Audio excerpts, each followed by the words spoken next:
I'm the backwards man, the backwards man, the backwards man, the backwards man. I can walk backwards fast as you can. I can walk backwards fast as you can. I'm the backwards man, the backwards man. I can walk backwards fast as you can. I'm the backwards man, the backwards man. Backwards man, the backwards man. The backwards man, the backwards man. Backwards man, the backwards man. The backwards man, the backwards. Diamond Matter channel, welcome. Right, this video is a quick experiment because someone commented in a previous video. I'm sorry, I can't find your comments. I can't mention your name, but thank you. You know who you are. You were talking about putting the saw blade in the wrong way on purpose, and it can help in certain situations. And I never thought that before. I think it's quite a good idea. It might be helpful. So I'm going to try it out, see what I think, and if it works out, then I will recommend it to everyone as well through this channel. So let's try it out. Okay, putting the blade in the wrong way on purpose for the first time ever. I've put it in the wrong way accidentally a few times. I'm threading these jump rings on. I'll cut them from the inside like I normally do, cutting these open. So now it's going to cut when I push up. I will try, what I've said before in previous videos about jump rings, I like using a little bit of leather because it's quite painful to push down on that, because the idea is it's more ideal if you sort of start cutting and keep going until you cut through all of them.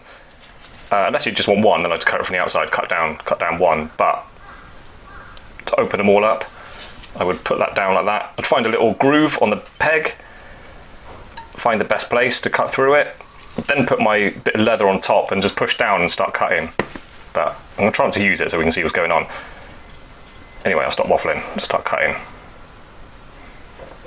It's weird. Hang on, I've got a...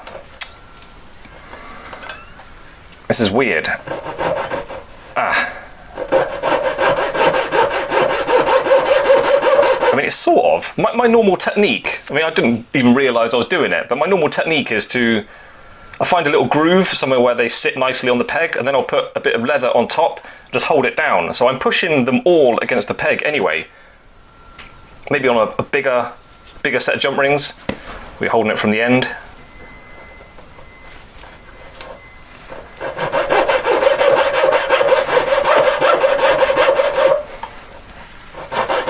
Usually on the bigger saws, like big like hacksaws and stuff, the blades go the other way to what jewellers use. You cut as you push. You can put a bit more power into it, or a bit more weight onto it, cutting through wood and that. I mean, there's nothing wrong with it. But I think my technique I developed kind of subconsciously eliminates them pulling apart anyway, because I'm pushing them down and I'm pushing them on top as well.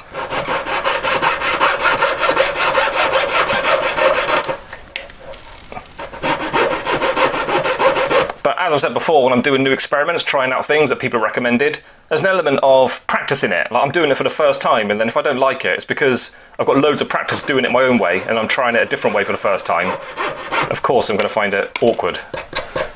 So I'm not really sure if I like it. It sort of makes sense in theory, because you're pushing, you're cutting as you push, but my normal technique is to push down on the peg anyway, like across the whole length of the coil. So I'm pushing down and I'm on top of it as well, and then just cutting through it, like parallel to the whole thing, or almost parallel. So maybe I'll tilt it back slightly, but basically I don't have a problem with them opening them up.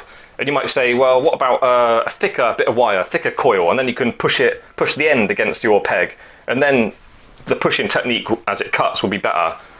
But I would say for that, if it's a thicker bit of wire, thicker coil, they're less likely to pull about anyway with your saw blade teeth. So ideally, cutting through a jump ring, you'd go for a thinner blade, because a thick blade, you're taking out a little bit of distance from the jump ring. So then once you cut through them, join them up, they're not perfectly round anymore.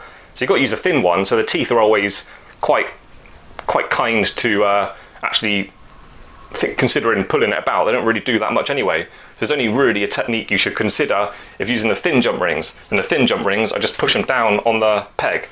So it's not really making sense to me. It's not worth the time turning it around. But by all means, try it. It's always fun to experiment. You might figure something out that I'm not thinking of. Just randomly. In the late 90s, I did a competition, world skills competition. I represented the UK. All us apprentices from all around the world were all competing with each other. And the Korean guy was holding this frame upside down. Like, they cut through metal like that. Tell you what, looks weird. We're all like, oh my God.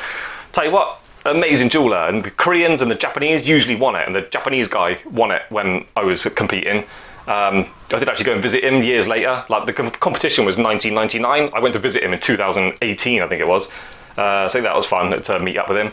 And he's only in Osaka, which is like 80 miles-ish from here, so I can go there quite easily.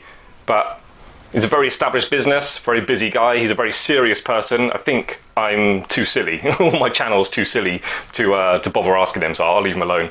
But I might go visit him again one day, but I won't be taking my camera. Anyway, so yeah, it's fun to experiment. By all means, try it. I'm not really feeling it. I don't really feel like it's got use for me, but I do really appreciate when people comment these little tips and tricks they recommend, because it's fun to try and it's a good way to share what you know. Because I'm hoping this channel grows and grows. Like, if I've got hundreds of thousands of subscribers, it's quite a substantial platform to share everybody's tips and tricks. So I will always welcome people like sharing what they know, any different ways, the way I do it. Quite often, the only way I'm doing the way I'm doing something is the only way I know how to do it. So if you know a different way and you think it might be better, by all means, like mention it, because I'm happy to learn always. I think it's a good attitude when you're learning to make jewellery or any new skill.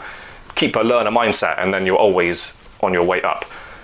Right, cool, so that was that video. If you wouldn't mind clicking like and subscribe, that'd be great, or you can become a patron or Diamond Matter member, links in the description for that. And if not, just watch, enjoy, and see you on the next one. Bye. The backwards man, the backwards man, the backwards man, the backwards man, the backwards man.